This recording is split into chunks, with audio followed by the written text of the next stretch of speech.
السلام علیکم ناظرین، یہاں پر آپ کو ایک بریکنگ نیوز سے آگاہ کرتے چلیں کہ چٹاگانگ ٹیسٹ پاکستان کو کامیابی کے لیے 202 رنز کا ہدف مل گیا۔ شاہین افریدی کی 5 وکٹیں ہیں۔ اس سے پہلے اگر آپ ہمارے چینل پر نیو ہیں یا پہلی بار وزٹ کر رہے ہیں تو چینل سبسکرائب کریں، ساتھ دیے گئے بیل آئیکن کو آل پر لگا دیں، شیئر کریں، کمنٹ کریں تاکہ ہر نئی آنے والی ویڈیو آپ تک بآسانی پہنچتی رہے۔ تو ناظرین چلتے ہیں ویڈیو کی طرف۔ چٹاگانگ ٹیسٹ کے چوتھے روز بنگلہ دیش کی پوری ٹیم اپنی دوسری اننگ میں 157 رنز بنا کر پویلین لوٹ گئی ہے اور پاکستان کو ٹیسٹ جیتنے کے لیے 202 رنز کا ہدف ملا ہے۔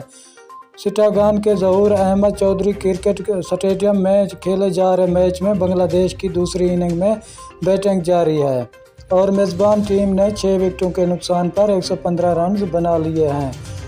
شاہینوں نے دوسری اننگ میں بھی بنگلہ دیش کی ابتدائی وکٹیں جلد گرا دیں۔